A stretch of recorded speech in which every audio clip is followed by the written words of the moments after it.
Next part of the poverty alleviation हम लोगों ने निर्धनता के विभिन्न जो भारत के अंदर स्थिति है उसका हमने अध्ययन कर लिया था।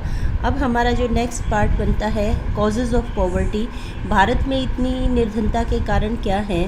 तो सबसे पहले 1870 में दादा भाई नौरोजी थे, जिनको भारतीय स्वतंत्रता का पितामह भी कहा जाता है, और उन्होंने सबसे पहले भारत के अंदर राष्ट्रीय आय की और गरीबी से संबंधित आंकड़े इकट्ठे किए थे। तो उन्होंने कई कारणों की विवेचना की थी, तो वो कारण भी शामिल है, और उसके अलावा आज़ादी के बाद से भी बहुत सारे कारण उभर कर सामने आए हैं। तो भारत के अंदर निर्धनता के जो सभी कारण हैं उनका समअप इस प्रकार से है, उनकी जो समरी है, उनका जो निचोड़ है वो इस प्रकार से है। सबसे पहला तो कि भारत के अंदर जनसंख्या का बहुत अधिक दबाव है। 1991 और 1981 की जो जनसंख्या थी वहाँ पर हमारा जो जनगणना थी उसके अनुसार हमारा जो ग्रोथ रेट था, डेकेडल जो ग्रोथ रेट होता है वो लगभग 2 से अधिक था, 2.3 और 2.1 के करीब रहा है। हालांकि अब घटता 1.3 आ चुका है 2011 की जनगणना के अनुसार, लेकिन विकसित देशों की तुलना में अगर हम बात करते हैं तो जहाँ पर ये 1% से कम है, भारत के अंदर अभी भी इसकी वृद्धि दर जो है, ग्रोथ रेट है, वो 1% से ज़्यादा है। 1.3 still high population growth rate. तो इस वजह से भारत की जनसंख्या जो 2021 अब है, 2011 के अंदर इसका आकार 121 करोड़ था, और अब इसका जो आइडिया है 10 साल में ये लगभग 135 करोड़ से 142 करोड़ के बीच में पहुंच चुकी है। तो लगभग 1.5 अरब की आबादी है। 1.5 अरब की आबादी एक बहुत बड़ी जनसंख्या हो जाती है। अगले कुछ सालों में हम वर्ल्ड के अंदर नंबर 1 होने जा रहे हैं, जो प्रोजेक्शंस है, पॉपुलेशन प्रोजेक्शंस है उनके अनुसार। तो ये एक बहुत बड़ी पॉपुलेशन है, और इस वजह से बहुत सारे रिसोर्सेज केवल इतनी जनसंख्या का पेट भरने में खर्च हो जाते हैं, और सरप्लस और ग्रोथ के लिए कुछ भी रिसोर्सेज नहीं बचते। उसके बाद दूसरा जो कारण रहा है कीमतों में वृद्धि। भारत की अगर हम बात करते हैं तो यहाँ सप्लाई साइड जो हर्डल्स हैं, हालांकि जनसंख्या ज़्यादा होने के कारण डिमांड यहाँ पर हमेशा जो है सप्लाई से ज़्यादा रहती है, लेकिन यहाँ पर जो सप्लाई मार्केट इम्परफेक्शंस हैं, मार्केट के अंदर कमियाँ हैं, इनोवेशंस नहीं है, रिसोर्सेज नहीं है, मार्केट कैपिटल मोबिलाइजेशन नहीं है। इस वजह से अक्सर क्या है, यहाँ पर सप्लाई पुश इन्फ्लेशन काफ़ी रहा है। Government public expenditure deficit financing के कारण भी लोगों की पॉकेट में पैसा रहा है, लेकिन मार्केट के अंदर सप्लाई पुश जो इन्फ्लेशन है वो एक बहुत बड़ा मुख्य कारण भारतीय अर्थव्यवस्था के अंदर रहा है। तो कीमतों में हम हमारा चाहे प्लान स्ट्रक्चर देखते हैं, जब मैंने आपको प्लानिंग इन इंडिया करवाई थी तब भी आपको बताया था कि हमने जो महालनोबिस मॉडल अडॉप्ट किया था वो भी एक बहुत बड़ा कारण था, जिसकी वजह से 70s-80s में भारतीय अर्थव्यवस्था ने बहुत एक जो मुख्य जो विशेषता भारतीय अर्थव्यवस्था की उभर कर सामने आई थी वो थी कीमतों में बेतहाशा वृद्धि। तो सप्लाई साइड इन्फ्लेशन मुख्य तौर पर भारत में बहुत रहा है, और आज भी इन्फ्लेशन जो है एक बहुत बड़ी समस्या है। इसके पीछे बहुत सारे कारण हैं। इंटरनेशनल जो ऑयल प्राइसेस है उसकी कीमतों में वृद्धि, सप्लाई पुश फैक्टर्स हैं, मार्केट के अंदर वस्तुओं की कमी है। उसके बाद गवर्नमेंट स्पेंडिंग्स, जो गवर्नमेंट की डिफिसिट फाइनेंसिंग है, फिस्कल पॉलिसी जो है वो भी एक बहुत बड़ा कारण रहा है। तो बहुत कारणों से कीमतों में वृद्धि लगातार रही है, और जब भी कीमतों में वृद्धि होती है तो उसका सबसे बुरा असर अर्थव्यवस्था के अंदर जो निर्धन वर्ग होता है उस पर पड़ता है। उसके बाद हमारी जो राष्ट्रीय आय और आर्थिक विकास है उसकी दर हमेशा प्लानिंग प्रोसेस के दौरान भी हमने देखा था, उसकी जो ग्रोथ रेट है टारगेटेड ग्रोथ रेट से हमेशा ही कम रही है। मुश्किल से 2 प्लान्स ऐसी रही हैं जहां हमने 7, 8 और 9 तक हमने प्लान ग्रोथ रेट को अचीव किया है। नॉर्मली भारतीय अर्थव्यवस्था की अगर हम बात करते हैं तो 5% के अराउंड यहाँ पर ग्रोथ रेट रहा है, जबकि पॉपुलेशन जो है, पॉपुलेशन 2% की दर से बढ़ रही है। इसका मतलब है कि हमारी जो आर्थिक विकास की दर है, राष्ट्रीय आय की जो ग्रोथ रेट है नेशनल इनकम की, that is insufficient to cope up with the population growth rate. उसके बाद निरंतर रहने वाली बेरोज़गारी एवं अल्प बेरोज़गारी, chronic unemployment and underemployment. Bharat के अंदर अगर हम बेरोज़गारी की बात करते हैं तो यहाँ पर बेरोज़गारी हमने अनएम्प्लॉयमेंट में उसमें देखा था, हमारी जो अनएम्प्लॉयमेंट रेट है वो निरंतर बढ़ती रहती है। यहाँ पर 9 से 10% तक अभी जो करंट है वहाँ पर अनएम्प्लॉयमेंट रेट चल रहा है। और वैसे भी अगर हम देखते हैं तो लगभग हमारी जो जो जीडीपी ग्रोथ रेट है उसके इक्वलेंट ही लगभग हमारी अनएम्प्लॉयमेंट रेट रहती है। यानी कि हमारी जो विकास दर है वो रोज़गार के आवश्यक जो अवसर है वो उत्पन्न करने में असफल रहती है।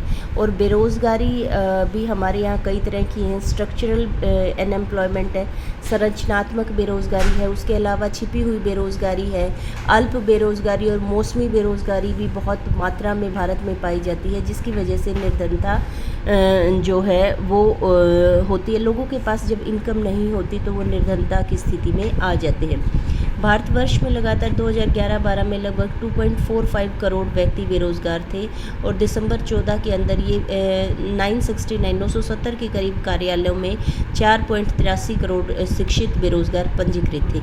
ये तो वो अनएम्प्लॉयमेंट है जो वाइट कॉलर अनएम्प्लॉयमेंट है। इसके अलावा अगर हम मैनुअल लेबर की बात करते हैं तो उसकी संख्या जो उसका आंकड़ा है वो कहीं ज़्यादा है।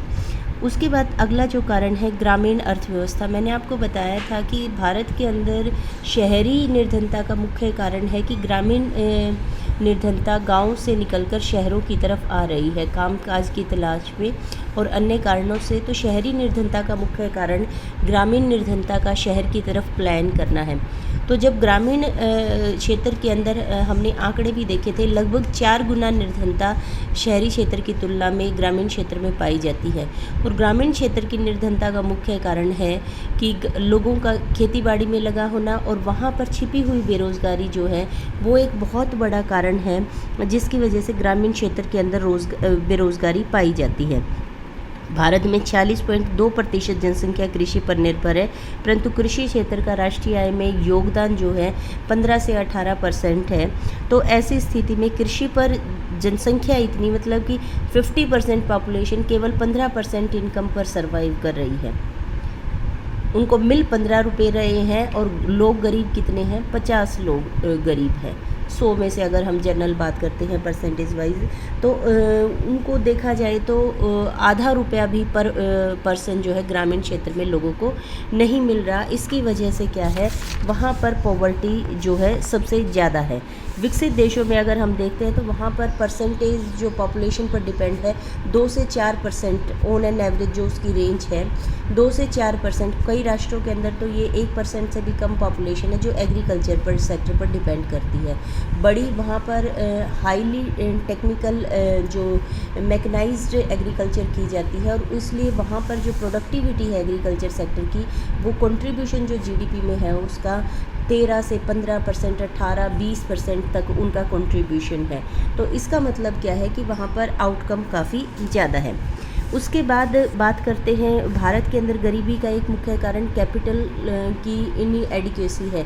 ये जो फर्स्ट पॉइंट था इसी की कंटिन्यूएशन में है कि आर्थिक विकास की दर काफ़ी कम है और आर्थिक विकास की दर कम होने का मुख्य कारण और बेरोज़गारी, आर्थिक विकास की कम दर होने के कारण लोगों के अंदर बेरोज़गारी पाई जाती है और बेरोज़गारी होने का मुख्य कारण है कि यहाँ पर रोज़गार के उचित अवसर उपलब्ध नहीं है। रोज़गार के उचित अवसर उपलब्ध ना होने के कारण क्या स्थिति है वजह क्या है रोज़गार के उचित अवसर उपलब्ध नहीं हो रहे? क्योंकि फैक्ट्री कारखाने नहीं खुल रहे। क्यों नहीं खुल रहे? क्योंकि इन्वेस्टमेंट नहीं है। इन्वेस्टमेंट कहाँ से आएगी? कैपिटल फॉर्मेशन से।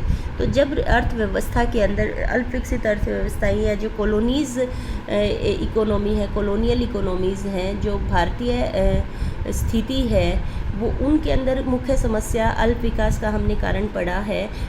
अल्प विकास का मुख्य कारण एक तो उनका उपनिवेश रहना है, दूसरा रिसोर्सेज का बहुत विदोहन किया गया है। तो इन राष्ट्रों के अंदर एक खास विशेषता पाई जाती है कि यहाँ पर पूंजी की बहुत कमी होती है और पूंजी ही है जो निवेश और रोज़गार के अवसर खोलती है। तो पूंजी की अपर्याप्तता बहुत बड़ी समस्या है। मुख्य कारण ही इन राष्ट्रों की अल्प विकसितता और गरीबी का अगर हम देखते हैं है तो पूंजी की कमी है। और पूंजी आती कहाँ से? बचत से आती है। बचत कहाँ से आती है? इनकम से आती है। जब आय नहीं होती, Y=C+S कंजम्पशन फंक्शन हमने केन्स का पढ़ा है। जब C कम है, जब Y कम है, इनकम कम है, तो C और S अपने आप कम हो जाती है। C की वजह से डिमांड पर असर पड़ता है, S की वजह से सप्लाई साइड पर असर पड़ता है। तो S जो है कैपिटल फॉर्मेशन के लिए बहुत इम्पोर्टेंट तत्व है, जो कि लो इनकम के कारण लो पाया जाता है। उसके बाद यहाँ पर स्किल डेवलपमेंट की जब बात की जाती है, यहाँ पर मैनुअल लेबर तो बहुत है भारत के अगर हम बात करते हैं, लेकिन जब हम स्किल्ड लेबर की बात करते हैं, आज की वर्तमान समय में अगर हम भारतीय अर्थव्यवस्था की स्थिति देखते हैं, तो यहाँ पर जो इंडस्ट्रीज़ हैं, they are facing the labour crisis. वो जो भारतीय औद्योगिक क्षेत्र है वो लेबर क्राइसिस से जूझ रहा है। उनको निपुण जो स्किल्ड लेबर है वो नहीं मिल रही। क्यों नहीं मिल रही? क्योंकि हमारा जो स्किल डेवलपमेंट का कॉन्सेप्ट है वो अप टू द मार्क नहीं है। वो क्वालिटी लेबर, जो क्वालिटी स्किल्ड लेबर है, उसकी पैदाइश वो नहीं कर पा रहा है। तो भारत के अंदर जो ट्रेनिंग इंस्टीट्यूशंस हैं, जो स्किल डेवलपमेंट है, वो काफ़ी पुअर है। इस वजह से बहुत सारी लेबर को यहाँ पर काम नहीं मिलता। तो यहाँ पर योग्य और निपुण लेबर का भी कमी है। और दूसरी बात है उद्यमियों की भी कमी है। एंटरप्रेन्योरशिप के लिए हम IITs और IIM जैसे इंस्टीट्यूट पर ही डिपेंड करते हैं कि यहाँ से जो बच्चे निकलेंगे वही आकर उद्यमशीलता दिखाएंगे, वही नया कोई बिजनेस सेटअप करेंगे जहाँ पर लोगों को रोज़गार मिलेगा। और उनकी संख्या अगर हम परसेंटेज वाइज देखते हैं तो टोटल पॉपुलेशन का 1% पॉपुलेशन भी वहाँ पर एंटरप्रेन्योरशिप जनरेट करने में नाकामयाब रहा है। तो हमें ग्राउंड लेवल पर एंटरप्रेन्योरशिप के ऊपर काफ़ी काम करना पड़ेगा, ताकि हमारे जो ITIs हैं या स्कूल्स हैं, कॉलेजेस हैं, वहाँ से भी लोग निकलें, बच्चे निकलें। 10वीं का है, 12वीं का है, 12th भी अगर वो एजुकेटेड है तो उसके अंदर हम इतनी एजुकेशन के थ्रू 12 साल की एजुकेशन के बाद हम उसके अंदर इतनी काबिलियत डेवलप कर पाएँ कि वो अपना बिज़नेस, अपना एंटरप्रेन्योर खोल सके, जिसके अंदर उसके साथ साथ 4 लोगों को और काम मिलता है। तो इस दिशा में काम करने की बड़ी आवश्यकता है, क्योंकि भारत के अंदर एंटरप्रेन्योरशिप, पुअर एंटरप्रेन्योरशिप के कारण ही अनएम्प्लॉयमेंट और उसकी वजह से पॉवर्टी जो है काफ़ी पाई जाती है। उसके बाद है उचित औद्योगिकरण का अभाव। हमारे यहाँ उपभोक्ता वस्तु और सस्ते, मतलब कि जो उद्योग है वो डाइवर्सिफाई नहीं है। हमारे यहाँ उद्योगों के अंदर ना तो लॉन्गिट्यूडनल डाइवर्सिफिकेशन है, ना हॉरिजेंटल डाइवर्सिफिकेशन है। एक ही लाइन पर उत्पादन, उद्यमशीलता चलती रहती है, उसके अंदर कोई इनोवेशन नहीं है। इस वजह से उसके अंदर एक सैचुरेशन आ जाता है और औद्योगिकरण जो है उसके अंदर स्टैग्नेशन आ जाता है और आगे औद्योगिकरण नहीं बढ़ पाता। और उसका हालात, उसकी परिणाम स्वरूप क्या होता है कि हमारा आर्थिक विकास वहीं पर रुक जाता है। हम कैपिटल गुड्स की जो प्रोडक्टिविटी है उसके लिए हम गवर्नमेंट सेक्टर PSUs पर डिपेंड करते हैं। प्राइवेट सेक्टर केवल कंज्यूमर गुड्स को, और जो भी उसमें से भी बहुत सारी ऐसी वस्तुएं होती हैं जो लग्जरी आइटम है, कॉन्स्पिक्यूअस कंजम्पशन के लिए रिस्पॉन्सिबल है, ऐसी वस्तुओं का उत्पादन करता है। तो हमारे यहाँ उत्पादन में औद्योगिकरण के अंदर विभिन्नता ना के बराबर पाई जाती है। उसके बाद है पुरानी सामाजिक व्यवस्थाएं। सामाजिक व्यवस्थाएं कौन सी होती हैं?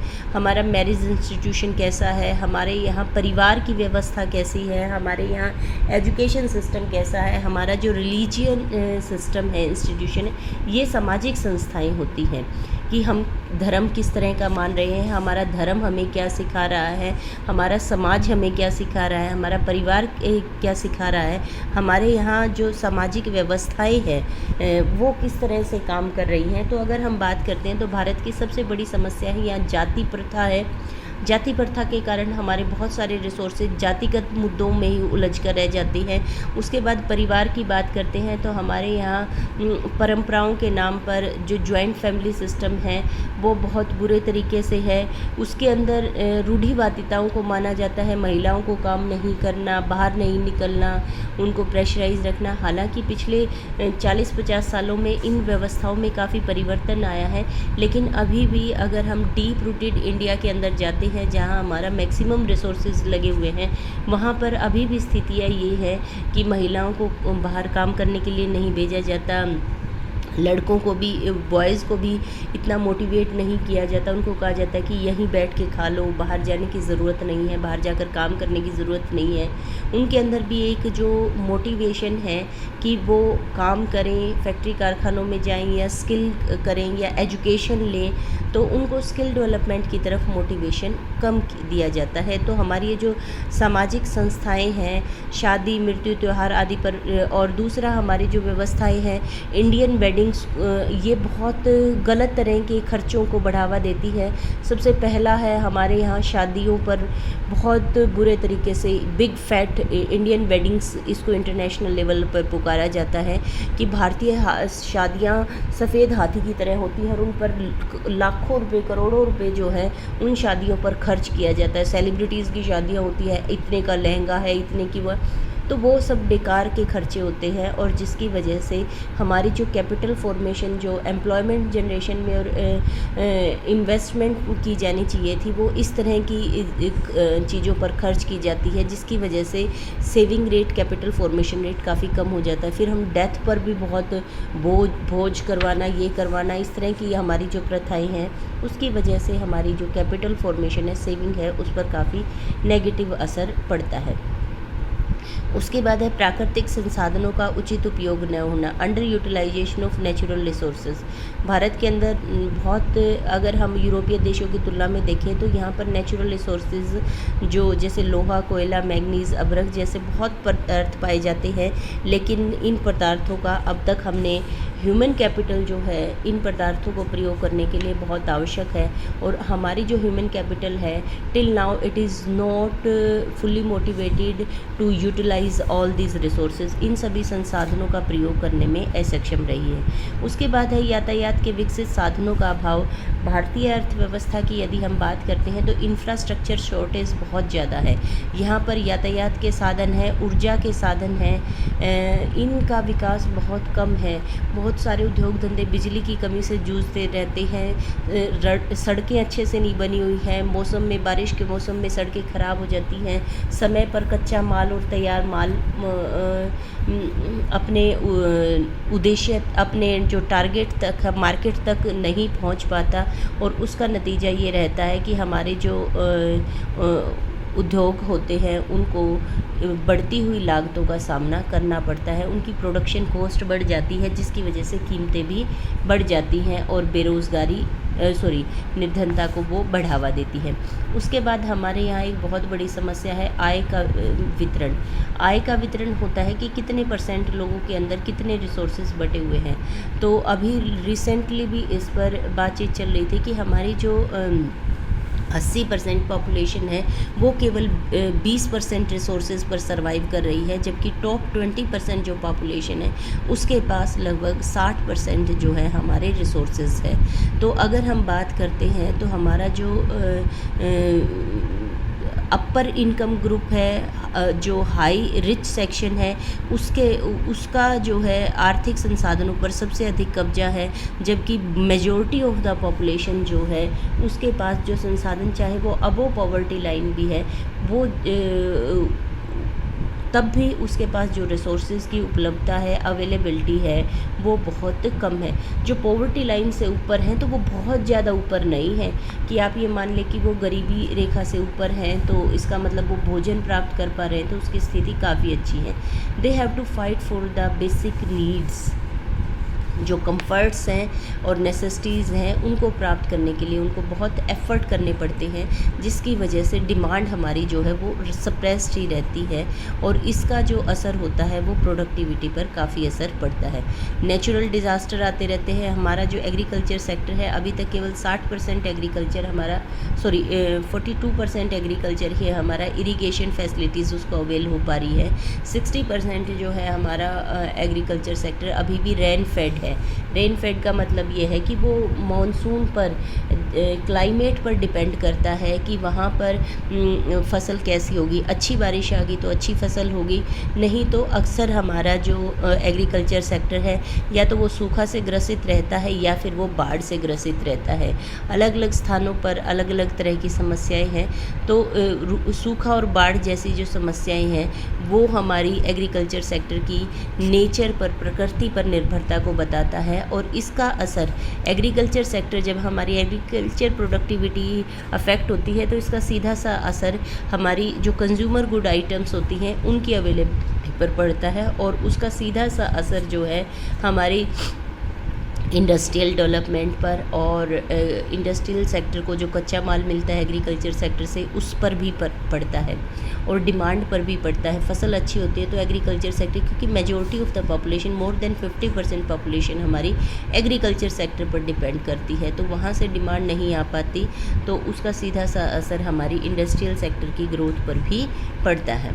अगर हम डाटा उठाकर देखते हैं तो आप देखिए, जिस साल बारिश या बाढ़ आई है या सूखा पड़ा है उस साल एग्रीकल्चर सेक्टर का ग्रोथ रेट डाउन गया है, तो इंडस्ट्रियल सेक्टर का, सेकेंडरी और टर्शरी सेक्टर का ग्रोथ रेट भी डाउन जाता है।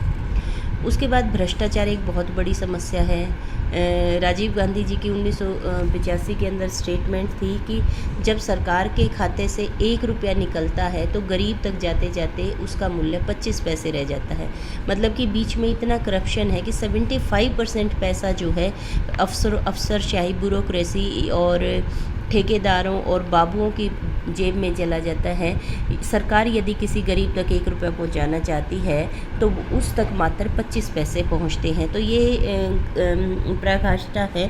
हालांकि बहुत सारी स्कीम्स, डीबीटीबी और बहुत तरह की स्कीम्स गवर्नमेंट के द्वारा, जनधन योजनाएं जो हैं, इस तरह की स्कीम्स बनाई गई हैं, लेकिन उसके बावजूद अभी भी करप्शन की, मनरेगा का आप देख लीजिए, मनरेगा की सबसे बड़ी जो नाकामयाबी है उसकी वजह जो है वो मुख्य तौर पर करप्शन ही है। इतने सारे केस पिछले 15 सालों में जब उसका ऑडिट हुआ है तो बहुत सारा करप्शन जो है निकल कर सामने आया है। ग्राम पंचायतों, सरपंचों के द्वारा ग्राउंड लेवल पर अफसरों की मिलीभगत से काफ़ी जो है उसमें घोटाले सामने आए हैं। तो भ्रष्टाचार की वजह से भी जो सरकार के द्वारा एफर्ट्स किए जाते हैं पॉवर्टी एलाइवेशन के, उनका पूरी तरीके से फ़ायदा लोगों को नहीं मिल पाता है। उसके बाद हमारे यहाँ एक साइकोलॉजिकल फैक्टर भी बहुत अफेक्ट करता है, वो है पुअर वर्क कल्चर। हमारे यहाँ ना तो लोगों को काम करने की आदत डाली जाती है, सिखाया जाता है। लेबर क्या करती है, माइग्रेंट लेबर ज़्यादातर क्या करती है, 4-6 महीने साल भर काम करती है, पैसा कमाती है, पैसा थोड़ा सा उनके पास पैसा होता ही वो इकट्ठा पैसा सैलरी लेकर अपने घर चले जाते हैं, और वहाँ पर 2-4 महीने जब तक वो पैसा चलता है उसको कमाते रहते हैं। जब वो ख़त्म हो जाता है फिर वापस आते हैं, लेकिन एम्प्लॉयर जो है फिर उसको रोज़गार नहीं देता, वो क्योंकि उसकी क्रेडिबिलिटी ख़त्म हो जाती है। तो इस तरह की जो माइग्रेंट लेबर है उसकी वजह से भी हमारी क्योंकि वो काम करने का वर्क कल्चर नहीं है, वो अपनी रिस्पॉन्सिबिलिटी को नहीं समझते हैं। अक्सर जो माइग्रेंट लेबर के साथ जो इंडस्ट्रीज़ माइग्रेंट लेबर को काम देती है वो इस तरह की समस्या का सामना करती रहती है, और इस वजह से हमारी जो लोगों की इस तरह की प्रवृत्ति है। कई लोग अपनी शान के खिलाफ समझते हैं छोटा काम नहीं करना, तो काम करने की जो प्रवृत्ति है हमारे यहाँ लोगों के अंदर वो ज़्यादा एफिशिएंट नहीं है, ज़्यादा अच्छी नहीं है, जिसकी वजह से वो लोग गरीबी की स्थिति में रहते हैं। उसके बाद टेक्निकल एजुकेशन की बहुत कमी है। मैंने जैसा कि बताया कि अल्प विकसित देशों जो भारत जैसे राष्ट्र हैं यहाँ पर इंडस्ट्री जो है स्किल्ड लेबर की कमी से जूझ रहे हैं। ऐसी बात नहीं है कि एम्प्लॉयमेंट नहीं है, लेकिन रिसोर्सेज जो हैं वो पूरे तरीके से नहीं है। तकनीकी जो शिक्षा है वो अप टू द मार्क, लोगों को स्किल सिखाया जाता है लेकिन वो अप टू द मार्क नहीं होती। उसके बाद है सरकार के द्वारा पॉवर्टी एलाइवेशन, निर्धनता को दूर करने के लिए क्या क्या कार्य किए गए हैं। अगर भारत के अंदर हम बात देखते हैं तो पॉवर्टी एलाइवेशन के लिए हमारे यहाँ तीन तरफा अटैक किया गया है। सबसे पहले हमने एम्प्लॉयमेंट जनरेशन के द्वारा पॉवर्टी को दूर करने की, रोज़गार, लोगों को रोज़गार दे के गरीबी को, निर्धनता को दूर करने की कोशिश की है। दूसरा जो है programme related to acquisition of productive assets, इसको बोलते हैं इनकम जनरेशन इफेक्ट, कि इनकम को बढ़ाया जाए और जिसकी वजह से यानी कि जीडीपी भी बढ़ता है और जीडीपी को बढ़ाया जाए और इसकी वजह से लोगों का विकास होता है।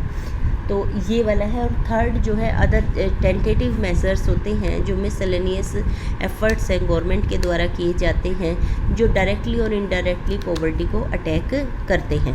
तो वन बाय वन करेंगे। पहले एम्प्लॉयमेंट जनरेशन के प्रोग्राम जो हम पिछले चैप्टर में भी पढ़कर आए हैं, वो सारे प्रोग्राम साथ के साथ वो रोज़गार देने के साथ साथ लोगों की निर्धनता को दूर करने का भी कार्य करते हैं।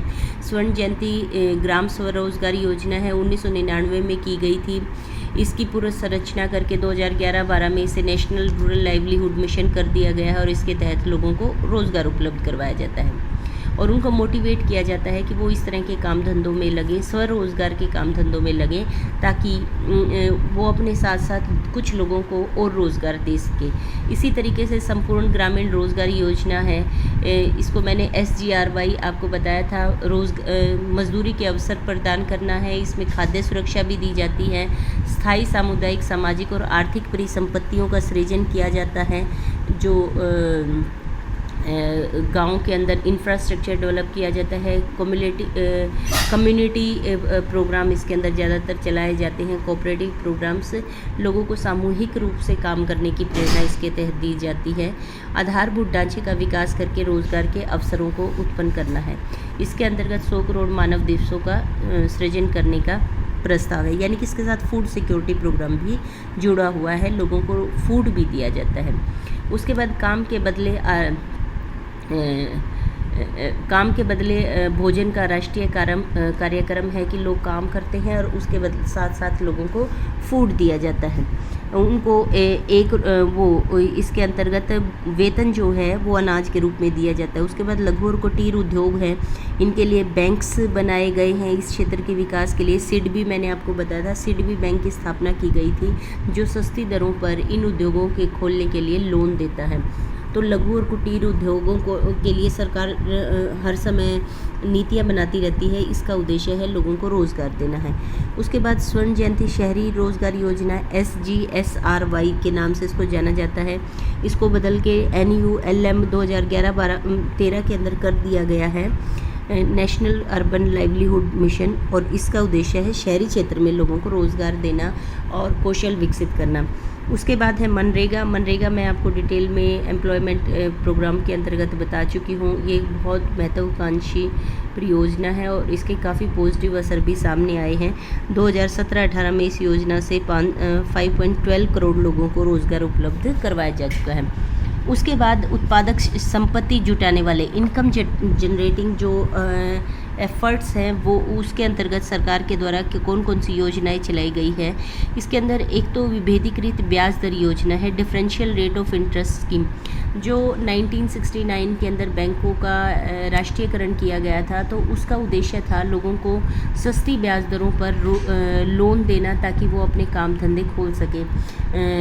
आपको जो कमर्शियल बैंक्स थे उन बैंकों को भी कहा गया कि उनके अंदर भी पॉलिसी बनाई गई, उन बैंकों को भी रिकॉर्ड देना होता है कि इतना अपनी टोटल डिपॉजिट का कुछ % हिस्सा वो इन कामों के लिए देंगे। तो ये डिफरेंशियल बैंक रेट पॉलिसी है ताकि स्वरोजगार को बढ़ावा दिया जा सके।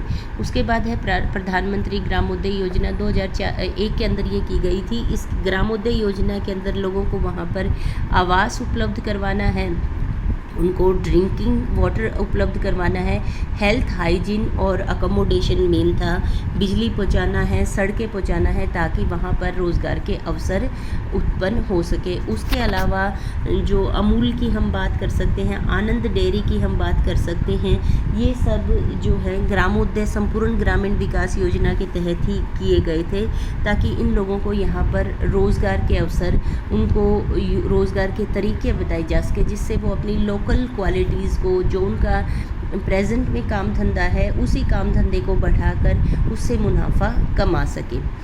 तो उसके बाद है छोटे व कुटीर उद्योगों का शुरू करने के लिए रियायती ऋण। मैंने आपको बताया था कि सिडबी जैसे बैंक हैं वो इन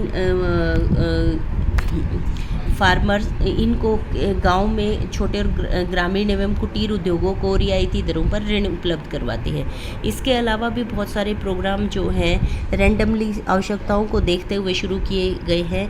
मिनिमम नीड प्रोग्राम है, इसके तहत इसके अंदर शिक्षा को भी कवर किया गया, हेल्थ को भी कवर किया गया, एजुकेशन को भी कवर किया गया और इंफ्रास्ट्रक्चर को भी कवर किया गया है। इन सारे इश्यूज़ को, फूड सिक्योरिटी को भी इसके अंतर्गत कवर किया गया। तो इन सारे पहलुओं पर जो है मिनिमम नीड की, इसको बेसिक नीड माना गया और ग्रामीण क्षेत्र में लोगों को इस तरह की सुविधाएं देने पर जोर दिया गया और इसके तहत बहुत सारी तरह के कार्यक्रम चलाए गए। प्रधानमंत्री आवास योजना है और क्या कहते हैं बिजली सड़कों योजना है और उसके बाद ये सारे के सारे ग्रामोदय योजना के तहत और मिनिमम नीड प्रोग्राम के तहत शुरू किए गए। उसके बाद 20 सूत्रीय कार्यक्रम जो है चलाया गया, ये 1982 में शुरू किया गया था। इसके तहत बहुत सारे उद्देश्यों को रखा गया था। एक तो रिहेबिलिटेशन ऑफ बॉन्डेड लेबर, जो बंधुआ मजदूरी भारत के अंदर काफ़ी थी। अगर भारत जब आज़ाद हुआ था उनको उनसे मुक्त करवाना। लोग लोन ले लेते थे ज़मींदारों से और जब वो चुका नहीं पाते थे चक्रवर्ती ब्याज के कारण, तो पीढ़ी दर पीढ़ी वो ज़मींदारों के यहाँ बंधुआ मजदूरी करते रहते थे। तो उसको एक क्राइम घोषित किया गया और बॉन्डेड लेबर को उनसे छुड़वाया गया और उनको फिर दूसरी जगह स्थापित करने का कार्यक्रम मेन था, जो 20 सूत्री कार्यक्रम का हिस्सा था। इसके अलावा उनको रोज़गार देना, मिनिमम वेजेस फिक्स करना, पब्लिक डिस्ट्रीब्यूशन सिस्टम, ये आगे भी आएगा, मैं बताऊंगी। पब्लिक डिस्ट्रीब्यूशन सिस्टम का मुख्य उद्देश्य क्या है? पब्लिक डिस्ट्रीब्यूशन सिस्टम, इसको अब टारगेटेड पब्लिक डिस्ट्रीब्यूशन सिस्टम कर दिया गया है। राशन की दुकानें होती है, फेयर प्राइस शॉप्स, जिसके माध्यम से लोगों को रियायती दरों पर, निर्धन वर्ग को, बीपीएल आजकल कार्ड बने हुए हैं, पहले सबको राशन कार्ड होते थे, अब बीपीएल फैमिलीज़ को यहाँ पर सस्ती दरों पर अनाज और केरोसिन का तेल, इस तरह की जो रोज़मर्रा की ज़रूरत की चीज़ें हैं वो उपलब्ध करवाई जाती हैं पब्लिक डिस्ट्रीब्यूशन सिस्टम के द्वारा। तो ये 20 सूत्रीय कार्यक्रम का ही हिस्सा था। वहाँ पर गाँव के अंदर मकानों की व्यवस्था करना, इरिगेशन फैसिलिटीज़ को डेवलप करना, लोगों को ट्रेन करना, महिलाओं को ट्राइसेम भी एक इसी के अंतर्गत प्रोग्राम था, जिसके तहत महिलाओं को रोज़गार दिया जाता था, ट्रेनिंग दी जाती थी कि वो स्वयं रोज़गार के लिए कार्य कर सके। उसके बाद है राष्ट्रीय सामाजिक सहायता कार्यक्रम है। इसके अंतर्गत कई योजनाएं शामिल हैं, जैसे इंदिरा गांधी राष्ट्रीय वृद्धावस्था पेंशन। हरियाणा सरकार जो है 2250 रुपये अब कर दिए गए हैं, विधवा पेंशन और बुढ़ापा पेंशन। जबकि राष्ट्रीय स्तर पर ये जो स्कीम बनाई गई थी, इसमें जो है 300 रुपये विधवा महिलाओं को पेंशन दी जाती है और इसी तरीके से बुज़ुर्गों को 60 साल की आयु से ऊपर बुज़ुर्गों को 300 रुपये प्रति माह पेंशन दी जाती है। उसके बाद अटल पेंशन योजना है, ये कॉन्ट्रीब्यूटरी पेंशन है, जिसमें आदमी 60 साल 15 से लेकर 40 साल की उम्र 18 से लेकर 40 साल की उम्र तक कंट्रीब्यूट करता है और जब वो रिटायर हो 60 की एज के बाद जब वो काम करने के योग्य नहीं रहता तो उसको उसकी मासिक किस्त, जो पैसा उसने जमा करवाया है उसमें से उसको मासिक किस्त मिलती रहती है और ये 1000 रुपये से 5000 रुपये तक की इसके अंतर्गत पेंशन दी जाती है। उसके बाद राष्ट्रीय परिवार लाभ योजना है। इसके अंतर्गत क्या है कि स्कीम निर्धनता रेखा से नीचे रह रहे परिवार के मुख्य कमाऊ व्यक्ति, मेन ब्रेड अर्नर, जिसकी उम्र 18 से 64 साल के बीच है, यदि उसकी दुर्घटना में मृत्यु हो जाती है तो सरकार के द्वारा उसे 20,000 रुपये दिए जाते हैं। आम आदमी बीमा योजना, इसके अंतर्गत क्या है कि व्यक्ति द्वारा 200 रुपये प्रीमियम जमा करवाया जाता है, जिसमें से व्यक्ति के द्वारा किया जाता है, जीवन बीमा किया जाता है।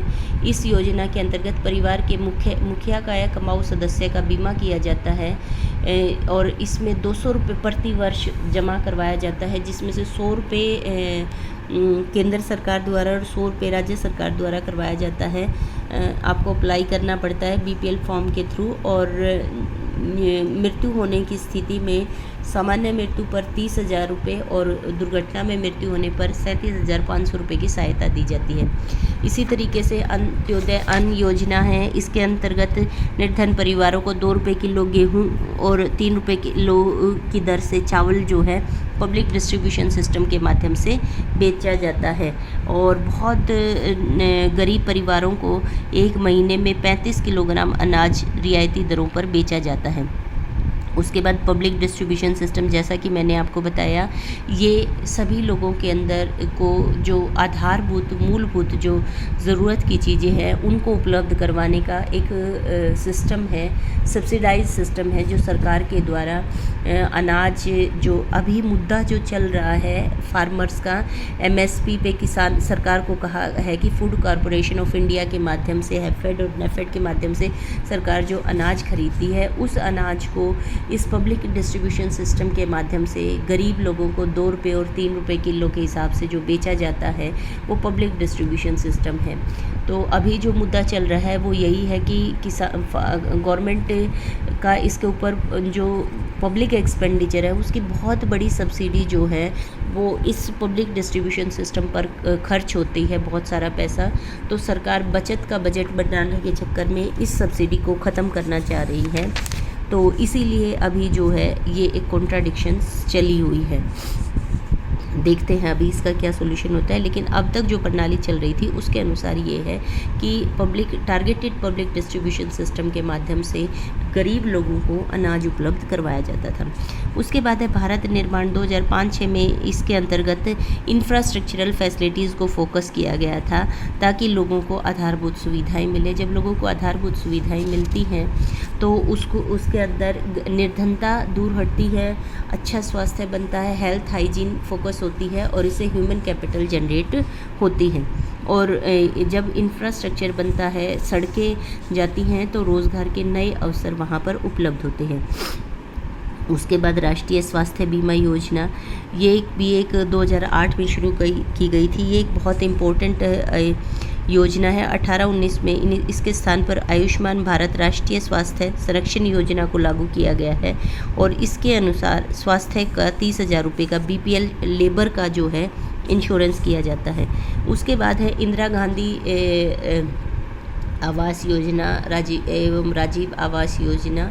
इसके अंतर्गत 2014-15 नहीं, ये पहले शुरू हुई थी, ये 2006-07 के आसपास शुरू हुई थी और इस योजना का उद्देश्य है लोगों को घर उपलब्ध करवाना। उसके बाद है राष्ट्रीय निर्धनता एवं योग्यता छात्रवृत्ति, नेशनल स्कॉलरशिप। आप जानते हैं national means cum merit scholarship central government के द्वारा दी जाती है। इसके अंतर्गत प्रत्येक वर्ष में 1 लाख मेधावी छात्रों की 9वीं से 12वीं कक्षा तक की 6,000 प्रति छात्र प्रति वर्ष का वजीफ़ा दिया जाता है। इससे निर्धन छात्र लाभान्वित होते हैं। उसके बाद नेशनल फूड सिक्योरिटी एक्ट 2013 में लाया गया था।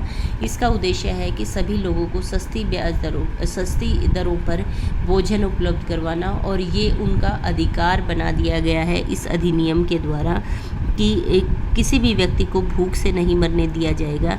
उन्हें रियायती दरों पर सरकार जो है खाद्यान्न उपलब्ध करवाएगी। इसमें ग्रामीण क्षेत्र में लगभग 75% और शहरी क्षेत्र के अंदर 50% लोग लाभान्वित होते हैं।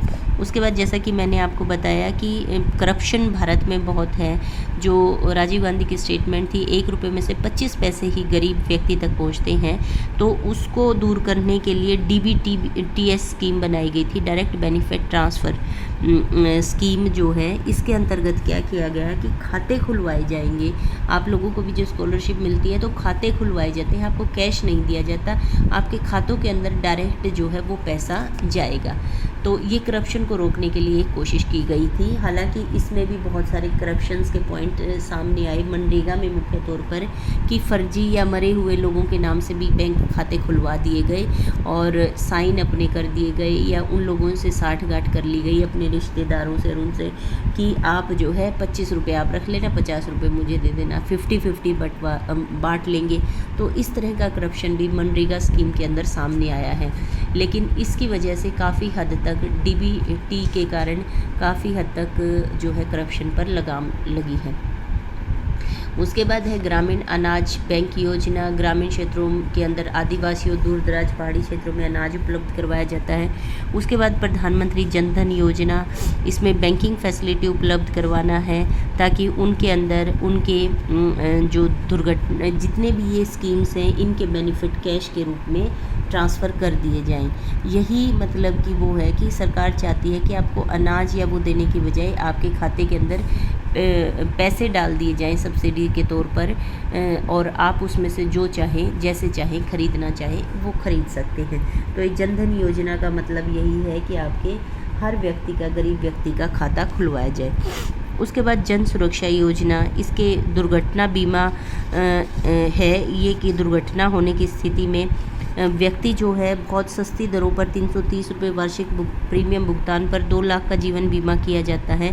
सभी बैंक खाता धारकों की जिनकी आयु 18 से 50 वर्ष है इस बीमा योजना से लाभान्वित हो सकते हैं, और पॉलिसी धारक की मृत्यु होने पर बीमा की राशि पॉलिसी धारकों के परिजनों को दे दी जाती है। इसके अलावा बहुत सारी तरह की स्कीम्स हैं, जैसे जो सूखाग्रस्त इलाके हैं, मरुस्थलीय इलाके हैं या फिर बाढ़ग्रस्त इलाके हैं, उनके लिए अलग अलग एरिया स्पेसिफिक स्कीम्स चलाई गई हैं। उसके बाद मिड डे मील एक बहुत बड़ी स्कीम है ताकि एजुकेशन को स्प्रेड किया जा सके, क्योंकि ज़्यादातर जो गरीब पुअर सेक्शन के जो बच्चे हैं वो स्कूलों में इसीलिए नहीं आते क्योंकि उनको काम पर जाना पड़ता है। अगर वो काम पर नहीं जाएंगे तो उनको वो खाना कैसे खाएंगे। तो उनको मोटिवेट करने के लिए भाई दोपहर का खाना हम आपको देंगे, आप स्कूल आइए। तो मिड डे मील स्कीम कई सालों से, लगभग पिछले 15-20 सालों से भारत के अंदर शुरू की गई है, और इसका मुख्य उद्देश्य है लोगों के अंदर न्यूट्रिशन, पोषण की कमी को कम करना और गरीबी को हटाना है, कम करना है। उसके बाद है प्रधानमंत्री ग्राम सड़क योजना, इंफ्रास्ट्रक्चर डेवलपमेंट से जुड़ी हुई है। उसके बाद है असंगठित श्रमिक सामाजिक सुरक्षा अधिनियम। इसके तहत जो आपका जो अनऑर्गेनाइज सेक्टर के अंदर लेबर लगी हुई है, जो कि दुर्घटना आदि की समस्याओं से जूझती रहती है, कुछ क्षेत्र विशेष होते हैं जहाँ पर दुर्घटना काफ़ी अधिक होती है, तो उन श्रमिकों को प्रोटेक्शन देने के लिए इनके लिए अधिनियम बनाए गए हैं कि जो एम्प्लॉयर होता है उनको इनकी सुरक्षा के लिए कार्य करना होता है। इनके ऊपर अफसर भी लगाए गए हैं, लेकिन उसमें कई तरह की जो है करप्शन सामने आया है, लेकिन उसके बावजूद भी एक चेक है। उसके बाद निर्धनता उन्मूलन कार्यक्रमों का मूल्यांकन जब हम करते हैं तो इसकी कई कमियां उभर कर सामने आती है कि इतने सारे प्रोग्राम होने के बावजूद भी हमारी पॉवर्टी एलाइवेशन कार्यक्रम इफ़ेक्टिव नहीं है। अभी भी हमारी बहुत बड़ी पॉपुलेशन जो है गरीब है। उसके बाद उत्पादन संपत्ति जुटाने वाले कार्यक्रमों का दोषपूर्ण है। इसमें जो ब्यूरोक्रेट्स होते हैं उनका ज़्यादा मोटिवेशन नहीं रहता, वो ज़्यादा जोश के साथ काम नहीं करते और वो जनता तक इन्फॉर्मेशन भी कम पहुंचाते हैं, और इसके अलावा जनता की भागीदारी भी इसमें ज़्यादा उत्साहजनक नहीं है। सिलाई मशीनें, वेल्डिंग मशीन आदि को नगर पालिका व पंचायत समितियों द्वारा बंटवाया जाता है, और ये प्राय उत्पादक संपत्तियां राजनीतिज्ञों व सरकारी अधिकारियों के जानकारों को ही दी जाती है। करप्शन यहाँ पर काफ़ी बुरा है। दोषपूर्ण नियोजन, इनमें जनसंख्या का आकार, योजना की भौगोलिक क्षेत्र व वास्तविक आवश्यकताओं को अक्सर ध्यान में नहीं रखा जाता। उसके बाद हमारे यहाँ स्पेसिफिक बीमार, विकलांग व अयोग्य व्यक्तियों को के लिए कोई विशेष कार्यक्रम नहीं चलाया गया। रिजर्वेशन दे दिया या रेड क्रॉस के थ्रू उनको इक्विपमेंट बंटवा दिए, या उनको बीमारी इलाज के लिए उनको थोड़ा सा फैसिलिटी दे दी जाती है। इसके अलावा यहाँ पर कोई ख़ास ज़्यादा इनको कंट्रीब्यूशन नहीं किया जाता। उसके बाद विभिन्न निर्धनता उन्मूलन कार्यक्रम के अंदर कोऑर्डिनेटिंग नहीं है, ओवरलैपिंग है। जैसे एक तरफ मिनिमम नीड प्रोग्राम चला दिया, दूसरी तरफ वो अंत्योदय अन्न योजना चला दी, टारगेटेड पब्लिक डिस्ट्रीब्यूशन सिस्टम चला दिया। तो ये कोऑर्डिनेटेड नहीं रहते। टाइम टू टाइम सरकारें जो होती है अपना दिखावा करने के लिए नई नई योजनाएं घोषित तो करती रहती हैं, लेकिन जो एग्जिस्टिंग पुरानी सरकार के द्वारा जब घोषणाएं की जाती हैं उससे कोऑर्डिनेट करके नई योजनाएं नहीं चलाती, या नई योजना को उस पुरानी योजना से कोऑर्डिनेट करके नहीं चलाती। कागजों में योजनाएं चलती रहती हैं, नाम बदलता रहता है, लेकिन उनका आउटकम इफेक्टिव नहीं होता। नई योजना आते ही पुरानी योजना को ठंडे बस्ते में डाल दिया जाता है। उसके बाद कोषों का गलत प्रवाह, जो सिस्टम चलता है प्राइमरी सेक्टर, जो आपका ज़्यादातर लोकल जो एजेंसीज़ होती हैं, नगर पालिकाएँ और ग्राम पंचायतें, इनके माध्यम से इनको इम्प्लीमेंट किया जाता है और इनके पास जो संसाधन दिए जाते हैं तो ये अक्सर अंधा बाटे रेवड़ियाँ अपनों को दे, तो ये अपने ही जानकारों को फ़ायदा पहुंचाने के चक्कर में रहते हैं। तो असली आवश्यक जो ज़रूरतमंद होते हैं उन तक ये फ़ायदा नहीं पहुंचता। उसके बाद निर्धनता उन्मूलन योजनाओं की अज्ञानता, लोगों को अवेयर भी नहीं है कि इस तरह की योजनाएं हैं। इसके संबंध में कई जो है सुझाव दिए जा सकते हैं कि जीडीपी को जब बढ़ाया जाता है तो ट्रिकल डाउन इफेक्ट के द्वारा इसका फ़ायदा समाज के सभी लोगों को मिलेगा। तो आर्थिक विकास को बढ़ाया जाए, चाहे वो कैपिटलिस्टिक जो अपर रिच सेक्शन है, पूंजीपति वर्ग है, उनको मोटिवेट किया जाए कि वो किसी भी तरीके से जीडीपी को बढ़ाए। तो ऐसा माना जाता है कि जब समाज के ऊपर के तबके को इनकम मिलती है तो वो धीरे धीरे करके उसका प्रसार समाज के निचले तबके को भी मिलता है। तो जीडीपी को बढ़ाकर ही इनकम होगी, तभी तो हम उसका इक्वल डिस्ट्रीब्यूशन कर पाएंगे। इनकम ही नहीं होगी तो उसका डिस्ट्रीब्यूशन कैसे करेंगे? तो इसीलिए जीडीपी को बढ़ाकर निर्धनता को दूर किया जा सकता है। बहुत बड़ी संख्या में लोग एग्रीकल्चर सेक्टर में लगे हुए हैं, तो एग्रीकल्चर सेक्टर के विकास के द्वारा उसका मॉडर्नाइजेशन करके उसके अंदर न्यू टेक्नोलॉजी को अडॉप्ट करके जो है उसमें नई मेथड्स को यूज़ करके हम एग्रीकल्चर सेक्टर का विकास करके लोगों की निर्धनता को दूर कर सकते हैं। उसके बाद सामान्य उपभोग वाली जो वस्तुएं हैं, क्योंकि मेनली इन्हीं की कमी की वजह से जो निर्धन वर्ग है, प्राइस इन्फ्लेशन होता है और प्राइस राइज की वजह से निर्धन वर्ग और ज़्यादा सफ़र करता है। तो रोज़मर्रा की ज़रूरत की जो चीज़ें हैं उनको ज़्यादा से ज़्यादा बढ़ावा दिया जाए उत्पादन का। तो और दूसरा है कीमत स्तर में स्थिरता। एक तो सप्लाई साइड फैक्टर्स को हम ऊपर वाले कारण से हिंडर कर सकते हैं, दूसरा ये है कि उन सारी कारणों पर नियंत्रण रखा जाए जिनकी वजह से अर्थव्यवस्था के अंदर कीमतों में वृद्धि होती है। ब्लैक मार्केट एक बहुत बड़ा कारण है, जो ब्लैक मार्केटिंग होती है, चोर बाजारी होती है, जिसके माध्यम से कीमतों में बहुत ज़्यादा वृद्धि होती है। एक कारण था जनसंख्या का बहुत ज़्यादा होना, तो जनसंख्या पर नियंत्रण किया जाना चाहिए। हमने जो फैमिली प्लानिंग थी 1977 में इंदिरा गांधी द्वारा की गई थी, उसके फ़ायदे हमने 90s और 2001 के अंदर देखे।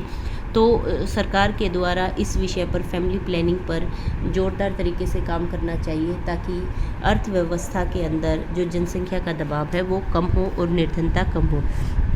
रोज़गार में वृद्धि की जानी चाहिए। उत्पादन की तकनीकों को हाईली एफिशिएंट बनाना चाहिए, ताकि भारत जैसी अर्थव्यवस्था जो मिडिल इनकम ट्रैप के अंदर फंसी हुई है वो उससे बाहर निकल सके। उसके अलावा आय व संपत्ति की असमानता को फिस्कल पॉलिसी, राजकोषीय नीति के माध्यम से सुधारना चाहिए।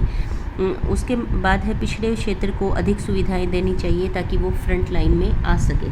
उसके बाद है, क्योंकि ज़्यादातर दूर दराज के इलाकों में निर्धनता जो डीप सुदूर भारत है, जो गांव के अंदर दूर दराज के इलाकों में जहां एक्सेसिबिलिटी कम है, उस क्षेत्र के अंदर निर्धनता बहुत अधिक है। तो उस निर्धनता पर अटैक करने के लिए इन क्षेत्रों को अधिक सुविधाएं दी जानी चाहिए। उसके बाद है प्रभावकारी पब्लिक डिस्ट्रीब्यूशन सिस्टम। ये बहुत इफ़ेक्टिव है, इसको और ज़्यादा इफ़ेक्टिव, इसके अंदर जो फैला हुआ करप्शन है और इसको और ज़्यादा टारगेटेड बनाने के लिए इस पर और काम करने की आवश्यकता है संगठित रूप से। उसके बाद निर्धनों की न्यूनतम आवश्यकताओं की संतुष्ट, जैसे पीने का साफ़ पानी, हेल्थ, हाइजीन और फूड पर फोकस करना चाहिए। 3 बेसिक नीड हैं, इसके लिए सरकार को इन क्षेत्रों पर और पब्लिक एक्सपेंडिचर करना चाहिए। उसके बाद निर्धनों की उत्पादकता में वृद्धि, उनको स्किल्ड एजुकेशन देके, उनको रोज़गार के विभिन्न तरीकों के बारे में जानकारी देकर, ट्रेनिंग मेथड्स को मोटिवेट करके, उनकी प्रोडक्टिविटी, उनको सिर्फ ये नहीं कि खाने को अनाज दे दिया बात ख़त्म है, उनको स्किल दो, उनको रोज़गार के अवसर जो है वो उनको हाथ में दो, तभी निर्धनता पर जड़ से अटैक किया जा सकेगा। उसके बाद है सामाजिक दृष्टिकोण में परिवर्तन। ये एजुकेशन के द्वारा हो सकता है ताकि लोगों के अंदर अवेयरनेस आए और वो अपने विकास के लिए सोचे। जब लोग अपने विकास के लिए स्वयं सोचना शुरू करेंगे तभी राष्ट्र का विकास होगा और निर्धनता दूर होगी। उसके बाद है निर्धनता उन्मूलन कार्यक्रमों को और अधिक प्रभावपूर्ण ढंग से लागू करना चाहिए, इनको और ज़्यादा कोऑर्डिनेटेड और ऑर्गेनाइज करना चाहिए। उसके बाद है ग्रामीण विकास के लिए विशेष योजनाएं चलाई जानी चाहिए, हालांकि बहुत सारी चल रही हैं, इन्हीं को इफेक्टिवली अगर इम्प्लीमेंट किया जाए। अक्सर इनमें फ़ंड की कमी अनाउंस कर दी जाती है, लोगों तक पहुंच नहीं रही है, उसके अंदर फ़ंड की कमी हो रही है, तो इस तरह की समस्याएं अक्सर देखने में आती हैं। ग्राउंड रियलिटी जो है अक्सर कागजी रियलिटी से झूठे डाटा उपलब्ध करवा दिए जाते हैं, तो उससे रियल में कोई असर नहीं होता, सिर्फ कागजी कार्रवाई होती है। तो इस तरह की समस्याओं को रोकने के लिए एक अफेक्टिव कोऑर्डिनेटेड सिस्टम डेवलप करने की बहुत ज़रूरी है। उसके बाद 12वीं पंचवर्षीय योजना में जो निर्धनता उन्मूलन के कार्यक्रम है ये आप देख सकते हैं। और उसके बाद है निर्धनता पर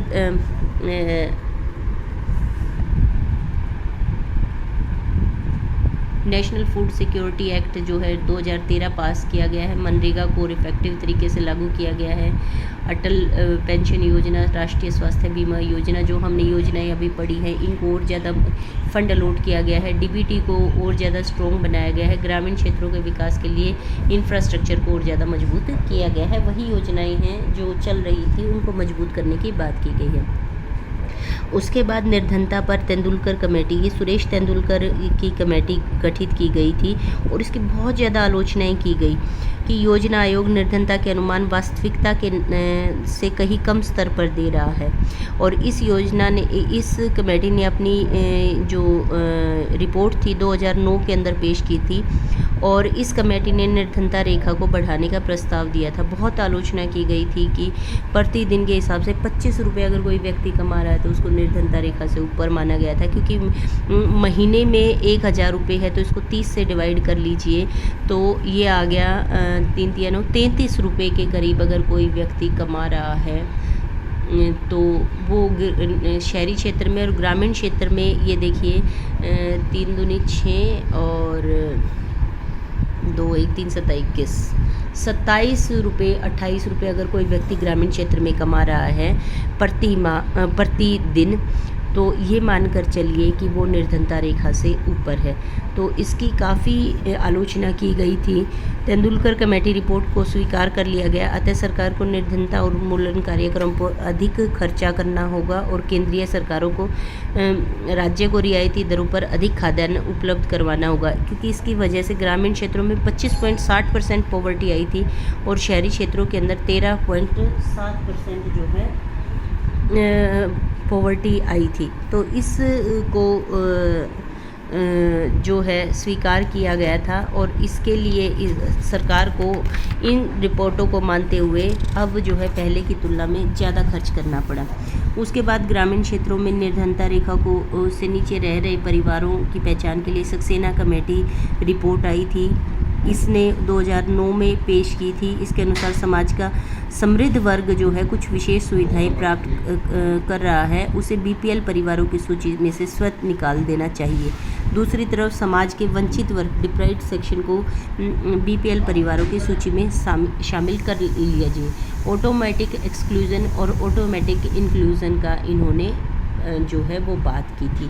तो ये कुछ कमेटीज़ हैं जो 2-2 नंबर पे पूछी जा सकती हैं। मुख्य तौर पर यहाँ पर जो क्वेश्चन आएगा वो क्वेश्चन आपका आएगा जो आपको इसमें लिखना है इस पूरे चैप्टर में से, भारत में निर्धनता का विस्तार।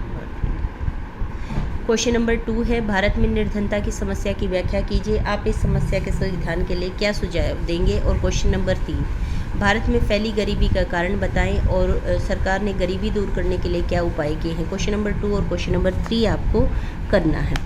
और इसमें एक क्वेश्चन और करना है आपको, उपाय किए हैं इसी के अंदर आ जाता है, आपको अलग से करने की ज़रूरत नहीं है। ठीक है, तो क्वेश्चन नंबर 6 भी क्वेश्चन नंबर 3 का है। इसके कारण बताएं, क्या अभिप्राय है और इसको दूर करने के क्या तरीके हैं। तो वो सारा आपको क्वेश्चन करना है। This is your complete chapter. तो आप कल मैं कोई लेक्चर नहीं भेजूँगी, तो आप इस लेक्चर को ये क्वेश्चंस करके और गूगल क्लासरूम पे अपलोड कर दें।